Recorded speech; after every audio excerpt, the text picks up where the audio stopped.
Welcome to the Barrel House, and tonight we are doing something fun. We've got a legendary distillery and 9 living legend single barrels. Unicorns, hard to find, all from the same distillery, 2 different mash bills.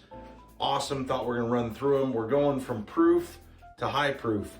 And with all the Buffalo Trace stuff, the highest proof one I have here is 103 proof. So everything's 103 proof and under. We've got mash bill number 1 and mash bill number 2. The only mash bill number 2s are Hancock Reserve, Elmer T Lee, and the Blantons. Blanton's Gold, Blanton's Regular. John J. Bowman is Blanton's Juice, so this would be mash bill number 2. H. Taylor's mash bill number 1. Buffalo Trace number 1.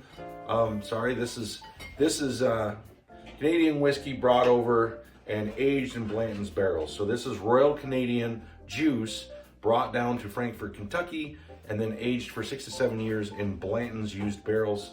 And then you have mash bill number 1, which is Benchmark, which is kind of the beginning stage of Buffalo Trace. So I thought I'd get a single barrel. This is a single barrel store pick. So here we go. I got them all lined up. Thought we're gonna go in order. A lot of these you've had, a lot of these you haven't. It's pretty interesting, really cool.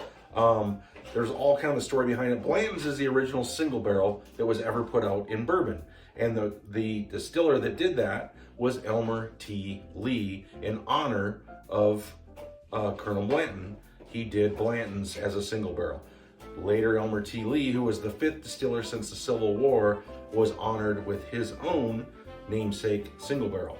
And then, like I said, this is Blanton's Juice, which is a single barrel out of Virginia. They get the Blanton's Juice sent to them.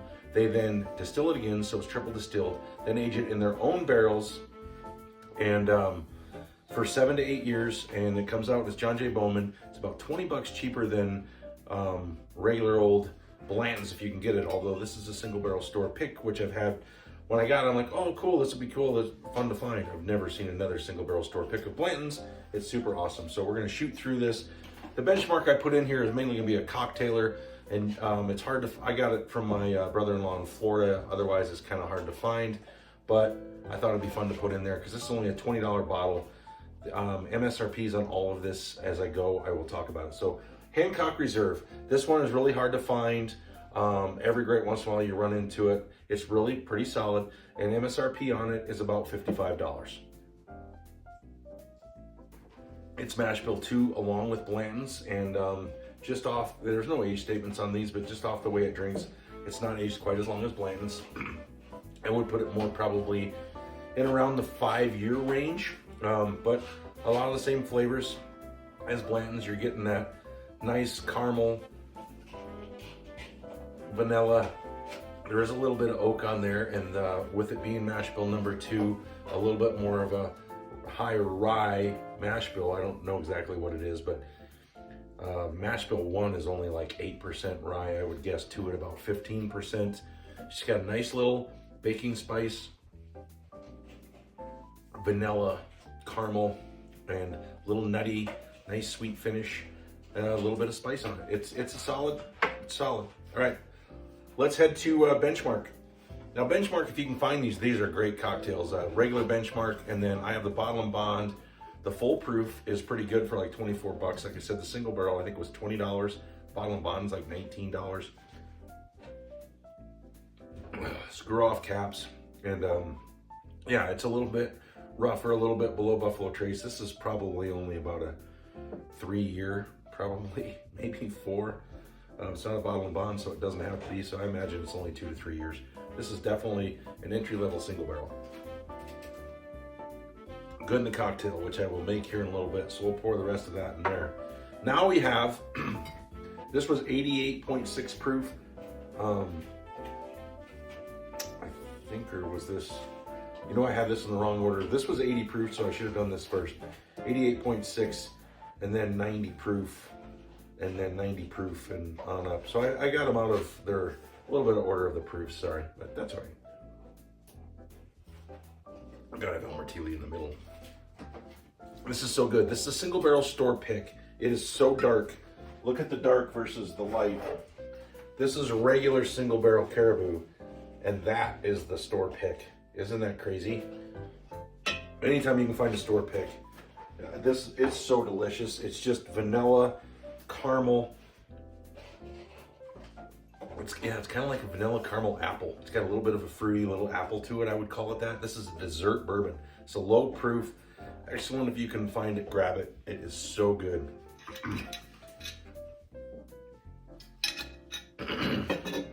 Okay, Buffalo Trace. Everybody's like, Buffalo Trace, what is that doing up there? This is single barrel store pick, $29.99. This store pick, I think, was $80. Like I said, $20, and this was $55. $29.99. Anytime you can find Buffalo store picks, Buffalo Trace store picks, get them, the single barrels. They generally have a number on them. This one is that little sticker. Yeah, there's a little gold sticker right there. And it'll give it a really small number of the barrel number. And this one is like 331 or something like that. Best one I've ever had is barrel 57 that I got. It almost tasted like they put some rye in it. It was so good. It was unique to Buffalo Trace. Most of this stuff, this kind of tastes, if I remember, it's like cherry strudel, or like a cherry cheesecake with a little bit of graham cracker crust. It's good. It's solid. Better than regular Buffalo Trace. But on to Elmer T. Lee. Now, Elmer T. Lee is only 80 proof.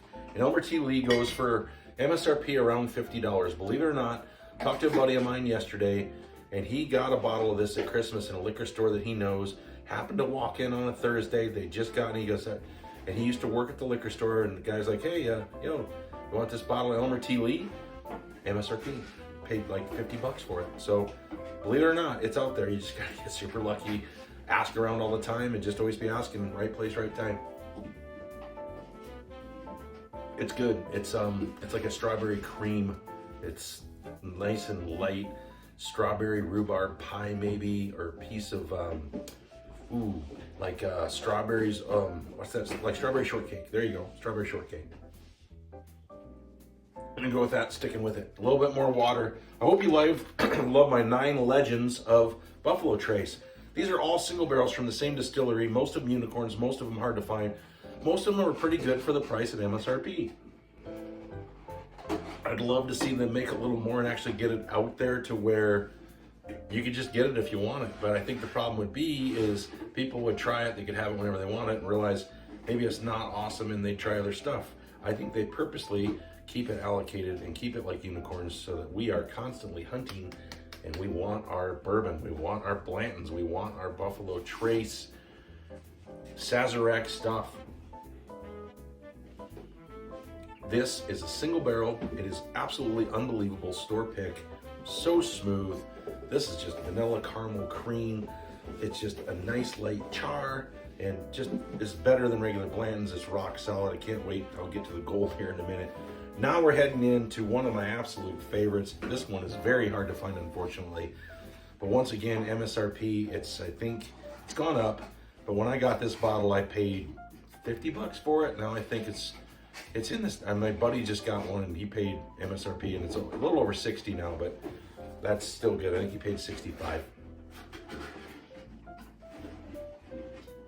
Of course, secondary market on most of this is stupid, and it is stupid. So keep looking, hunt, find, do what you can, try it at buddies' houses, come over to the barrel house.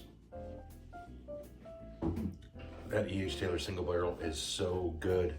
Right along the rest of them, like I said, they're all ones and they're aged differently and you know, a little bit different in what the oak and with the barrel, but it's similar. I like it quite a bit better than Buffalo Trace. It's got a little bit more body to it.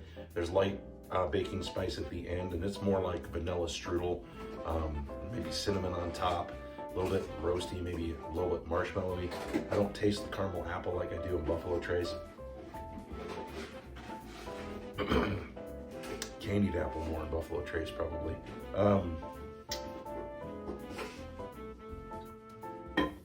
Just trying to shoot through this so you see all of them. John J. Bowman.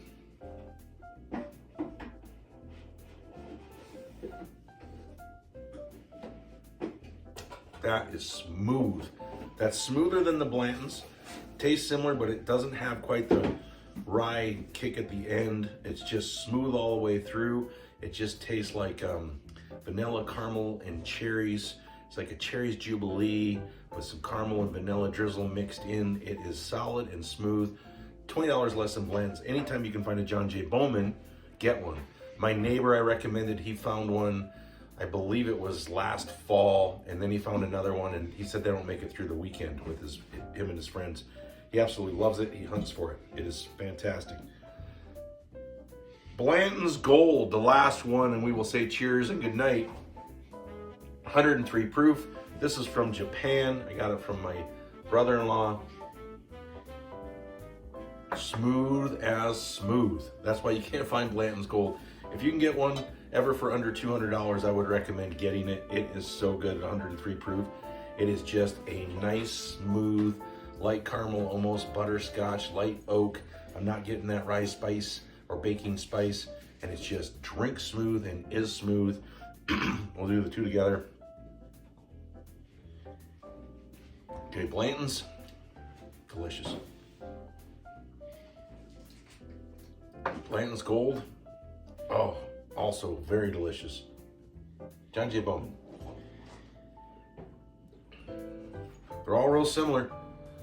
This is going to be the cheapest of them. This is going to be very hard to find. Get yourself a Blanton's. Elmer T. Lee. This is my favorite of everything up here. One on a shelf, one in a glass. Hit that subscribe button, hit that like button, and please, cheers, everybody.